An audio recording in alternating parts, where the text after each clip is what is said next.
Olá pessoal, essa é a nossa aula 1, tema B, e vamos apresentar alguns conceitos iniciais. O que é mecanização? Pensa aí você, o que é mecanização? Qual o conceito disso?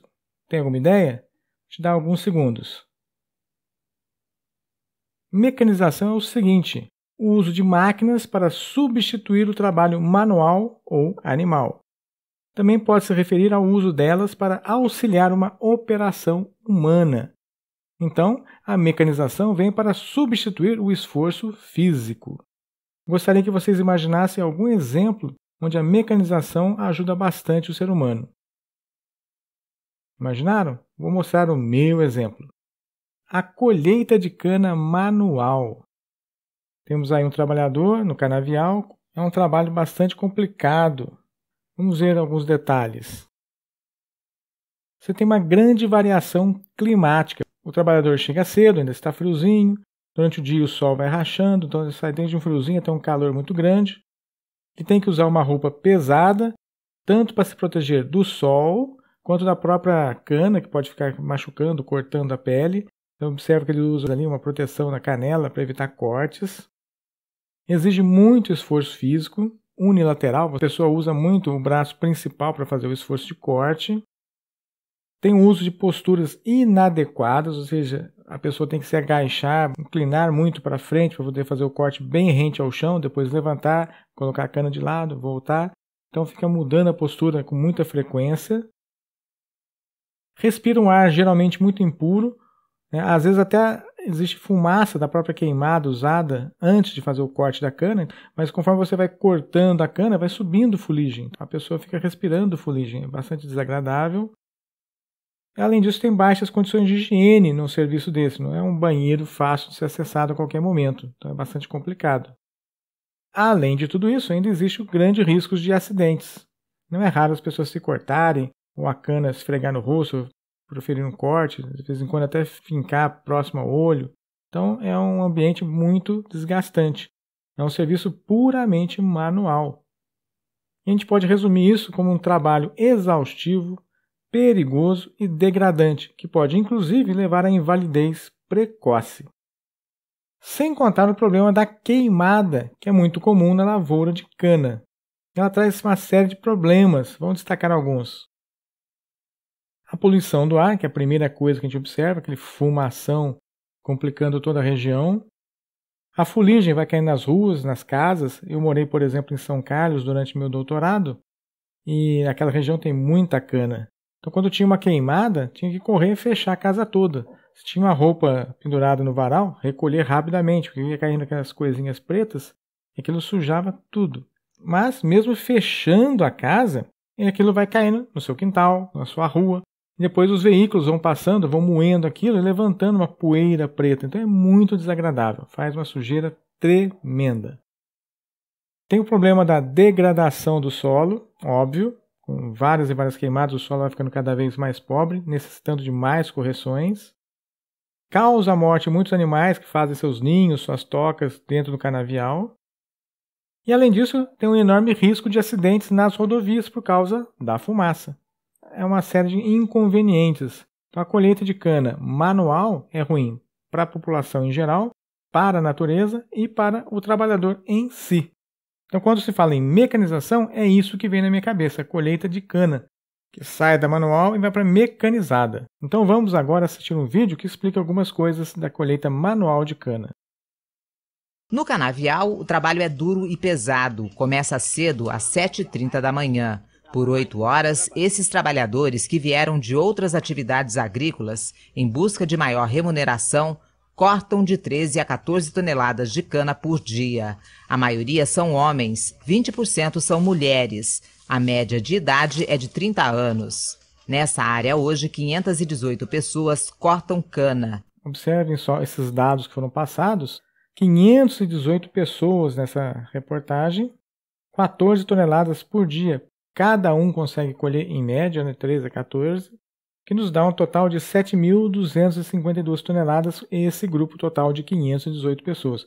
É um bocado de cana. Muito bem. É a colheita de cana mecanizada. Quando se fala em mecanização, é isso que me vem na cabeça. Você sai de um serviço degradante, muito difícil para a pessoa, para um serviço de qualidade superior. A gente está falando desse tipo de equipamento. Então a gente está vendo aí a colheitadeira de cana e um trator tracionando a caçamba, onde vai colocar a cana já picada. Aqui está a colheitadeira em destaque, para a gente ver uma série de partes dela, né? Então aquela parte superior, onde é feita o corte da ponta verde da cana, embaixo recolhe, essa parte da direita joga na caçamba, no meio ali tem uma parte que joga a palha para longe. Então esse equipamento é bastante interessante, sem contar que o operador que está dentro da cabine está trabalhando em um ambiente muito mais confortável. Vamos assistir agora um vídeo que comenta sobre a colheita mecanizada. Cada vez mais presente, a colheita mecanizada já responde por mais de 55% da colheita no estado de São Paulo, principal produtor de cana no país. A mecanização elimina a necessidade da queima da palha, essencial para viabilizar a colheita manual. Agora, a palha é separada da cana pela máquina e deixada sobre o solo. Isto aumenta o teor de matéria orgânica e protege o solo contra a erosão. A cana é picada e depositada no caminhão. Uma colheitadeira chega a colher até 800 toneladas de cana por dia. Em várias usinas, parte da palha é retirada do campo e utilizada na produção de bioeletricidade. No futuro, a palha também poderá ser usada na produção de etanol de segunda geração. Ao final da jornada, a cana colhida é transferida para um caminhão de maior capacidade para o transporte até a usina. Então a gente observa que a informação interessante nesse vídeo, várias na verdade, né? Mas uma colheitadeira consegue até 800 toneladas por dia. Então você coloca uma pessoa, que é o motorista da colheitadeira, mais umas 2 ou 3 são os motoristas dos caminhões que vão se revezando enquanto um leva, o outro volta. Ou seja, é uma produtividade muito mais alta, com uma qualidade de trabalho muito superior. Então esse é um exemplo que eu gosto de apresentar sobre mecanização. Aqui a gente dá uma olhada que, na verdade, a colheita é feita com vários equipamentos simultaneamente, já que as áreas de colheita no Brasil são muito extensas. E cada um vai andando num passo ao lado do outro veículo, rapidamente em uma área muito grande é feita a colheita. A gente observa aí a cana sendo picada, colocada já na caçamba, e a palha sendo jogada longe, fazendo uma proteção do solo.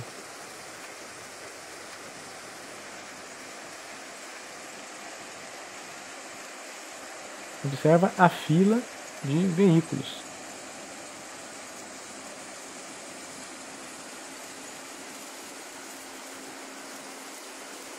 Muito interessante. Bom, mas o que é então a automação? A gente viu o que é mecanização. Falta ver agora a automação. Qual é a sua definição de automação? Já pensou nisso? Uma boa definição de automação é sistemas implementados com componentes mecânicos, eletrônicos e lógicos, capazes de realizar tarefas, controlando seu próprio funcionamento, quase sem a interferência do homem. Vamos ver um vídeo que mostra o equipamento desse jeito. É um equipamento de embalagem que vai colocar produtos dentro de uma caixa. Observe que no vídeo não vai aparecer nenhum ser humano, nenhum operador. Os produtos chegam por uma esteira, são selecionados, agrupados e colocados dentro de uma caixa de papelão. A caixa é aberta por vácuo, colocada na posição, segura a tampa para não fechar sozinha, insere os produtos, fecha a tampa, o fundo já foi fechado anteriormente.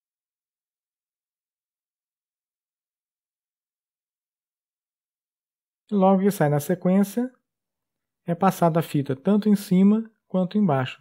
Então a caixa sai completamente fechada. Então, enquanto tiver caixas, fita adesiva e produtos para serem embalados, o equipamento vai funcionar direto, sem a supervisão de ninguém. E aqui a interface homem-máquina, o painel de comando, onde é feita toda a programação e supervisão. Se alguma coisa der errado, algum alarme vai ser disparado e aí sim um funcionário vai vir e fazer a correção do problema. É interessante quando a gente assiste um vídeo como esse, a impressão de complexidade que a automação nos passa. Parece que é muita coisa complexa ligada uma à outra. Mas a gente vai ver que na verdade não é bem assim não. Quero mostrar para vocês alguns exemplos que vão tirar essa impressão de complexidade. Eu não vou mostrar no momento a automação da manufatura, que é o foco da disciplina, mas quero neste vídeo destacar duas automações.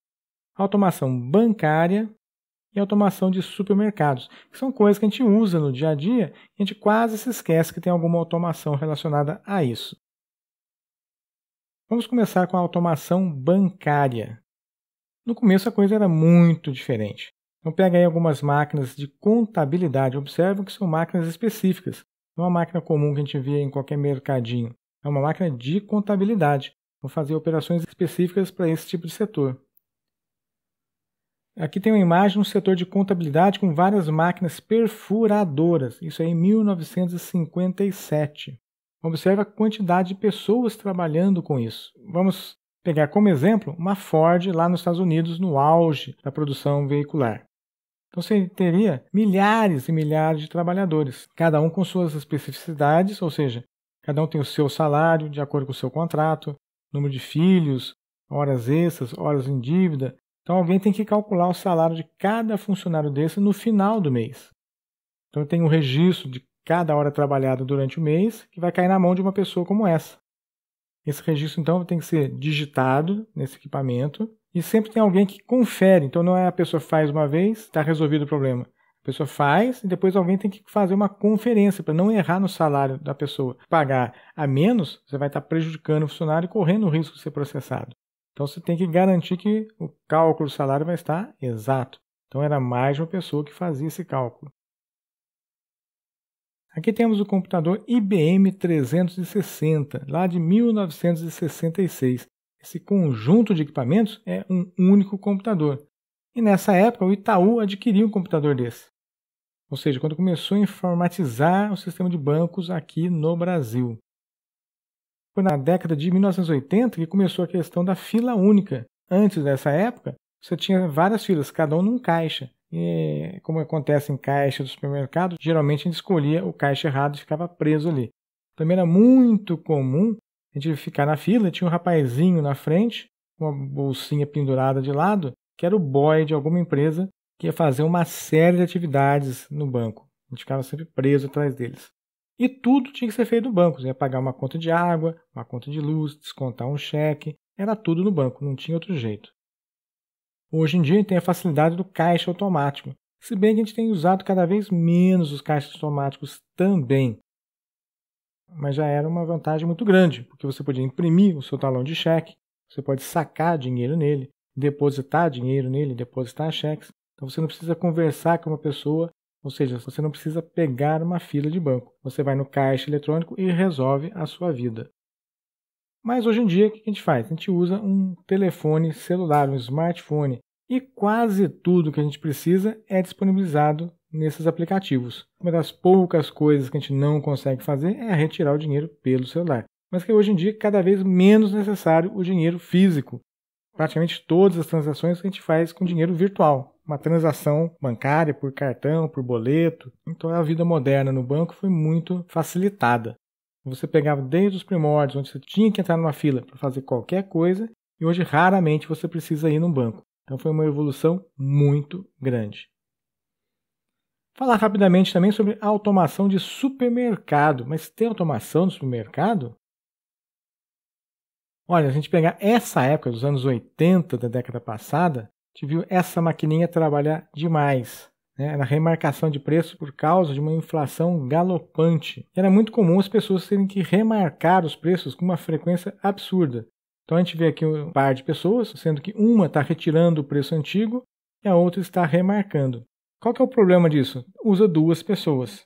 Como a evolução da inflação era muito grande, acabaram desistindo dessa situação. Deixava só remarcar direto. A pessoa batia o preço novo sobre o preço antigo. Então existia uma chance das pessoas fraudarem e descolar um preço em cima de outro. Ou de descolar o preço de um produto mais barato e colar no produto mais caro. Então as gambiarras que aconteciam nessa época. porque na hora que chegava no caixa, ficava muito difícil para o caixa saber qual o valor daquele produto. O produto variava de preço diariamente, às vezes mais de uma vez no mesmo dia. De manhã ele valia uma coisa, depois do almoço já tinha outro valor. Era uma época muito complicada. Mas de maneira geral, o que a gente tem de automação em um supermercado? Olha aí a quantidade enorme de produtos, isso já dá a primeira dica. Primeira coisa, o cadastro das próprias mercadorias. Então você vai cadastrar a mercadoria no seu sistema, colocar o preço no seu sistema, quem está fornecendo e também você faz cadastros de clientes. Inclusive você pode fazer clientes que são bons pagadores, clientes não tão bons pagadores. Você pode cadastrar o endereço dos clientes para facilitar a entrega. Controle de estoque, isso acho que é o principal que evoluiu. Antigamente, sem o recurso computacional, o controle de estoque era na caneta, no lápis, no papel. Você tinha que ir no corredor, contar quantos produtos tinha no mostruário, tinha que ir no estoque, contar quantas caixas ainda tinham para saber se era hora de fazer um pedido ou não. Hoje em dia, conforme os produtos vão saindo no caixa, o estoque já vai sendo debitado daquele produto. Por isso que quando você vai comprar 5 tanques de laranja, 5 tanques de limão, ele passa pelo menos um de laranja, pelo menos um de limão e dá a quantidade. Mesmo tendo o mesmo preço, são produtos diferentes. De repente, um sai mais que o outro, você tem que manter um controle dos estoques. Normalmente, você tem que pedir mais de um produto do que do outro para manter o estoque sempre nivelado e não faltar para o seu cliente. Hoje em dia é tudo muito automatizado graças aos computadores. Pedidos e entregas. Você define para cada produto um estoque mínimo. Ou seja, quando chegar a um determinado valor, é hora de fazer o pedido. Porque eu sei que o fornecedor desse produto demora tantos dias para fazer essa entrega. Então eu consigo definir um estoque mínimo, levando em conta o prazo de entrega. Lógico que podem ocorrer algum atraso, alguma coisa assim, mas em geral funciona muito bem. Que o objetivo é não deixar faltar nada no seu estoque, de modo que o seu cliente chega no supermercado e não sinta a falta do seu produto. Não tenha que ir em outro estabelecimento. Contas a pagar, contas a receber, a apuração de imposto, que é uma coisa complicada, então tudo isso é calculado automaticamente hoje em dia.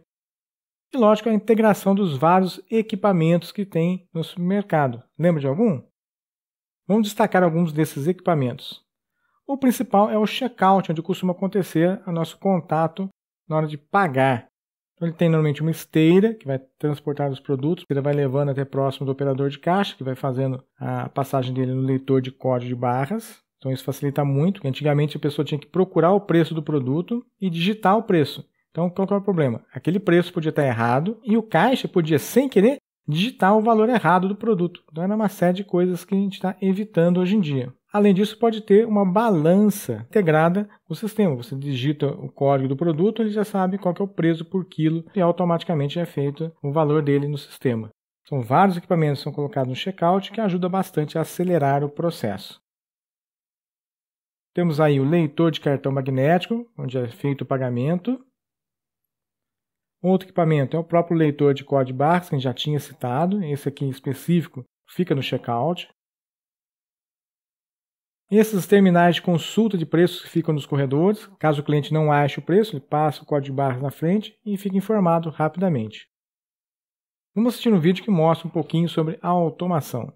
Nas indústrias modernas, a automação está em toda parte, incluindo o acionamento de motores, o sensoriamento de desempenho, velocidade e temperaturas, o controle de níveis, válvulas e fluxos, e os programas que contêm as informações do processo e comandam a interação entre os seus vários componentes.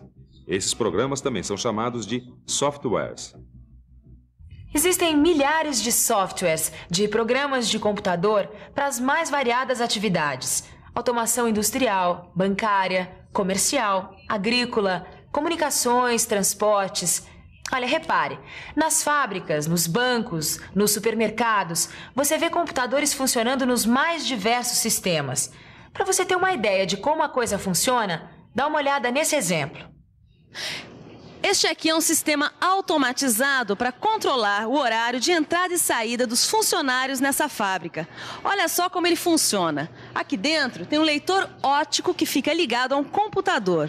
Se eu quiser marcar meu horário de entrada nessa fábrica, eu preciso ter um cartão com código de barras, como este aqui. Aí eu tenho que passar o meu cartão neste leitor óptico, assim, ó. Aí o que acontece? Os dados do meu cartão são enviados para o computador. Ele me identifica e registra a minha entrada. Viu só? Essa é apenas mais uma das aplicações da automação no nosso dia a dia. Muito bem. Esse vídeo tratou mais da automação industrial, né? Falou de sensores, de leitura de temperatura, de pressão, de vazão. Mas essa parte comercial de controle dos funcionários é interessante. Ela usou aí um cartão leitor óptico. Podia ser um cartão de leitura magnética. Ou podia ser um leitor biométrico. Simplesmente colocaria o dedo e estaria registrado. E logo a gente passa a usar só um leitor facial. Ou seja, a pessoa simplesmente vai passar pela entrada e o computador vai reconhecer a face da pessoa e vai marcar o horário de entrada e de saída. Vamos assistir mais um vídeo falando sobre o conceito de automação. O conceito de automação. Você precisa saber que automação é um sistema de equipamentos mecânicos e eletrônicos. Isso, um sistema de equipamentos eletrônicos e mecânicos que controlam seu próprio funcionamento, quase sem precisar da gente. E é bom explicar também para o telealuno a diferença entre mecanização e automação. Se liga aí. Você já sabe que a mecanização, quer dizer, as máquinas, foram criadas para substituir o nosso esforço físico, enquanto a automação foi criada para substituir o controle do homem sobre as máquinas, quer dizer, para substituir o nosso esforço mental. Muito bem, fez uma resumida do que a gente já tinha apresentado anteriormente. Falar muito rapidamente do histórico da automação, só pensando alguns poucos itens. Então começa lá com o surgimento das máquinas e ferramentas, depois produção em massa, a máquina de produção de pinos, revolução industrial, e vem o importante aqui que é o princípio da intercambiabilidade. Eu sempre pergunto para os alunos na sala de aula o que vem a ser intercambiabilidade. Você sabe o que é isso? Não se lembra? Bom, intercambiável, o que seria esse termo? É quando você consegue trocar uma peça A por uma peça B e qualquer uma das duas, tanto A quanto B, encaixa uma terceira, uma peça C.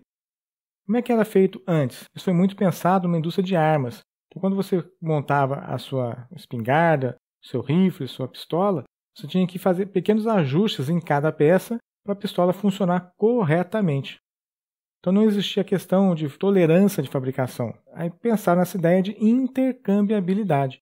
Ou seja, qualquer peça A vai se encaixar em qualquer peça B, porque as duas fabricadas dentro de um certo valor de tolerância. Como isso era na indústria de armas, isso se encaixou muito bem em guerras. É a questão de você conseguir, de dois equipamentos estragados, tentar juntar os dois e fazer um funcionando. Vamos assistir?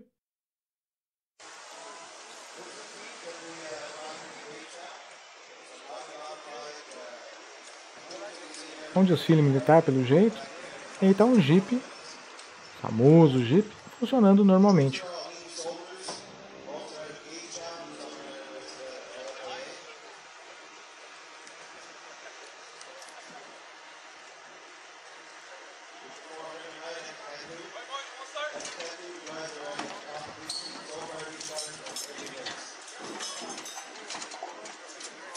Observa o pessoal trabalhando rapidamente.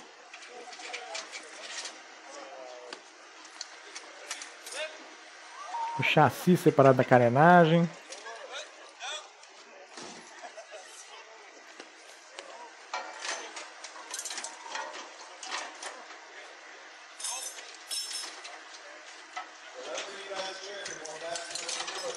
Eixo traseiro, eixo dianteiro. É um veículo 4x4.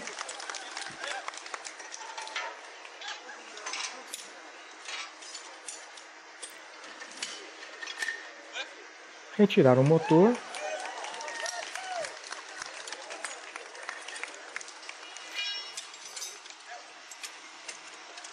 E agora estão retirando as rodas.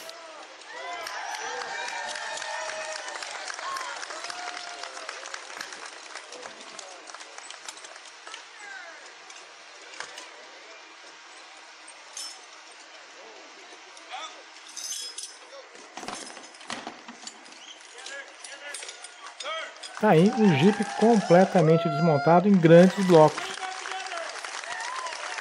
Pelo jeito na carenagem tem a parte elétrica. Não sei dizer onde é que está o tanque de combustível. Já estão remontando.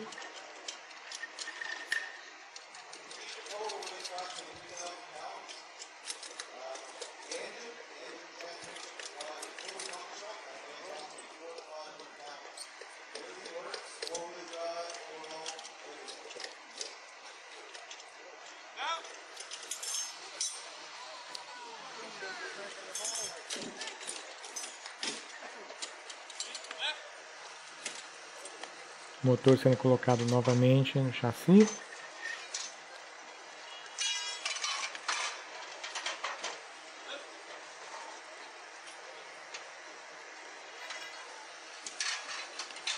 Transmissão dianteira, transmissão traseira, tudo encaixado, com sistema de direção, sistema de amortecimento.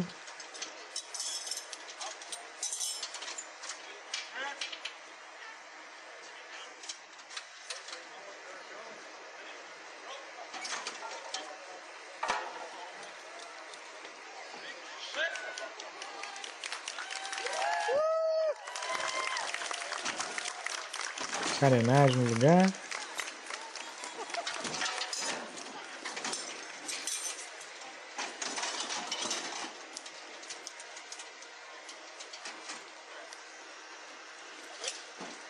Funciona?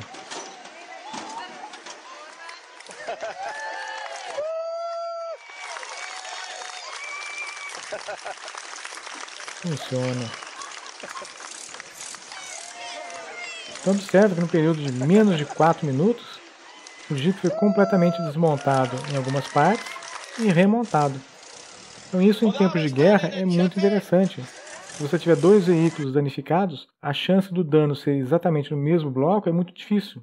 Um conjunto de pessoas treinadas rapidamente consegue, de 2 estragados, fazer um funcional. Esse vídeo então retrata muito bem o princípio da intercambiabilidade.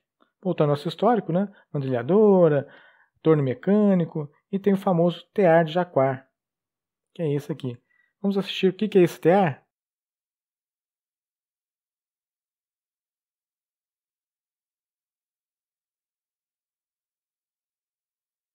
A gente vê que é um equipamento bastante complexo, que ainda funciona, foi restaurado.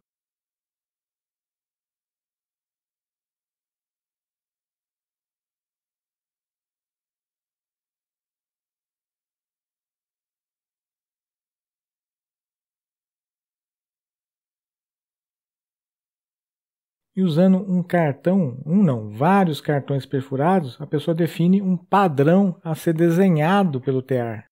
Ou seja, é um automatismo já grande. Esse conjunto de plaquinhas perfuradas tem um padrão de desenho. Uma vez perfurados os cartões, uma vez programado o equipamento, basta acionar o tear e ele vai fazer a padronagem que foi planejada.